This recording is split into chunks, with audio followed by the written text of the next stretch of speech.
Pensez-vous que le nombre de SDF va augmenter ou diminuer dans les prochaines années? Pourquoi?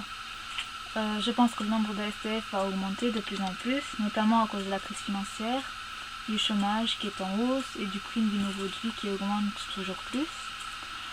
Quels sont les clichés les plus entendus selon vous? Qu'en pensez-vous? Les clichés des sans-abri alcooliques, fous et violents ne voulant pas travailler. Je suis contre tous ces clichés qui ne sont fondés sur rien de concret.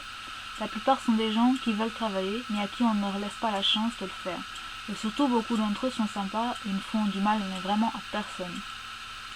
Selon vous, quelles sont les causes qui ont fait qu'un jeune de moins de 25 ans soit devenu SDF? Comme je l'ai cité plus haut, la crise économique que l'on vit tous depuis quelques années, le niveau de vie qui augmente, le chômage, la hausse du prix de l'immobilier, les causes sont diverses. Dans quelles institutions un SDF peut aller? Je sais qu'en Belgique, les SDF ont droit, comme tout citoyen, à un revenu minimal. Et pour cela, ils peuvent s'adresser au CPAS. Il existe aussi les abris de nuit ou les restos du cœur qui peuvent leur venir en aide.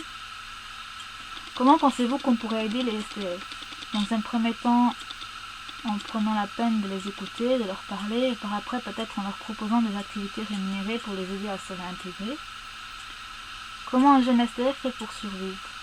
Je suppose en faisant la manche, en essayant de trouver de la nourriture, un abri pour se protéger du froid. Comment réagirez-vous si votre enfant ou un membre de votre famille se retrouvait SDF? Je l'aiderais bien sûr financièrement et je lui proposerais de rester chez moi pendant un temps, pendant qu'on essaierait de lui trouver du travail, une situation fixe. Pensez-vous que les SDF entretiennent encore des relations avec leur famille? Je pense que non, ou sinon ils sont dans de très mauvais termes et pour que leur famille ne leur vienne pas en aide et les laisse dans cette situation. Les SDF ont-ils tendance à tomber dans l'alcool, les drogues? Quels sont les risques? Je pense que oui.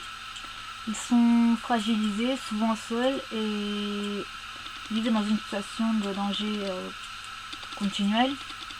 L'alcool, les drogues peuvent donc être un moyen de se protéger, de réussir à tenir le coup, d'oublier. Comment peuvent-ils s'en sortir sans adresse ou revenu? En s'adressant aux différentes institutions et en leur demandant de l'aide, tout simplement.